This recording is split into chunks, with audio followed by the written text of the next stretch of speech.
বাবার পারলৌকিক ক্রিয়াকর্ম চলাকালীন বিদ্যুৎপৃষ্ট হয়ে মৃত্যু যুবকের। শোকস্তব্ধ নানুরের পাকুড়হাস গ্রাম।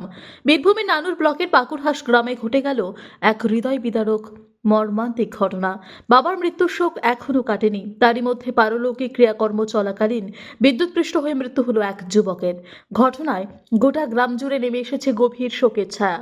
মৃত যুবকের নাম চিরঞ্জিত অধিকারী। তিনি নানুরের পাকুড়হাস গ্রামের বাসিন্দা ছিলেন। পরিবার ও গ্রামবাসী সূত্রে জানা গিয়েছে, কয়েকদিন আগেই শারীরিক অসুস্থতার কারণে মৃত্যু হয় চিরঞ্জিতের বাবা সত্যেন অধিকারীর। বাবার শ্রাদ্ধ সহ সমস্ত পারলৌকিক ক্রিয়াকর্ম যথাযথ নিয়ম মেনে সম্পন্ন করার দায়িত্ব নিয়েছিলেন তার দুই ছেলে চিরঞ্জিত অধিকারী ও বিজয় চাঁদ অধিকারী। পরিবারের বড় ছেলে হিসেবে চিরঞ্জিতই সমস্ত আয়োজনের তদারকি করছিলেন। সোমবার সন্ধ্যায় তিনি নিয়ম অনুযায়ী সাদা থান কাপড়ে পরে বাড়ির পেছনে বিভিন্ন কাজের দেখভাল করছিলেন। সেই সময় বাড়ির সাবমার্সিবল পাম্পটি খারাপ হয়ে যাওয়ায় তা মেরামতের জন্য একজন মিস্ত্রি ডাকা হয়।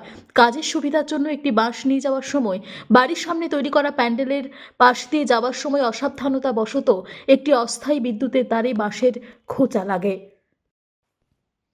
সঙ্গে সঙ্গে তারটি নিচে পড়ে যায় এবং মুহূর্তের মধ্যে সেই তারের সংস্পর্শে এসে বিদ্যুৎপৃষ্ট হন চিরঞ্জিত। ঘটনার পরপরই স্থানীয় গ্রামবাসীরা ছুটে এসে তাকে দ্রুত উদ্ধার করে প্রথমে নানুর ব্লক প্রাথমিক স্বাস্থ্য কেন্দ্রে নিয়ে যান। সেখান থেকে অবস্থার অবনতি হওয়ায় তাকে বোলপুর মহকুমা হাসপাতালে স্থানান্তর করা হয়, কিন্তু চিকিৎসকরা পরীক্ষা করে তাকে মৃত বলে ঘোষণা করেন। মৃতদেহ গ্রামে ফিরিয়ে আনা হলে কান্নায় ভেঙে পড়েন পরিবারের সদস্যরা ও আত্মীয় স্বজনরা। জানা গিয়েছে, মৃত চিরঞ্জিত অধিকারী কলকাতার একটি বেসরকারি নিরাপত্তা সংস্থায় আধিকারিক পদে কর্মরত। পরিবারের একমাত্র ভরসা ছিলেন তিনি। বাড়িতে রয়েছেন সদ্য স্বামীহারা মা, স্ত্রী এবং দুই নাবালক ছেলে। হঠাৎই এই দুর্ঘটনায় পরিবারটি সম্পূর্ণভাবে ভেঙে পড়েছে। মৃত যুবকের মামা নিখিল আচার্য কান্নাজড়িত কণ্ঠে বলেন, এ আঘাত সহ্য করা কঠিন। কয়েকদিন আগে দাদার মৃত্যু হচ্ছে, আর আজ ভাগ্নের মর্মান্তিক মৃত্যু। ওদের পরিবারকে কিভাবে সামলাবো বুঝতে পারছি না। মর্মান্তিক ঘটনায় গোটা এলাকায় নেমে এসেছে শোকের ছায়া। একের পর এক মৃত্যুতে শোকস্তব্ধ পাকুড়হাস গ্রামের মানুষ।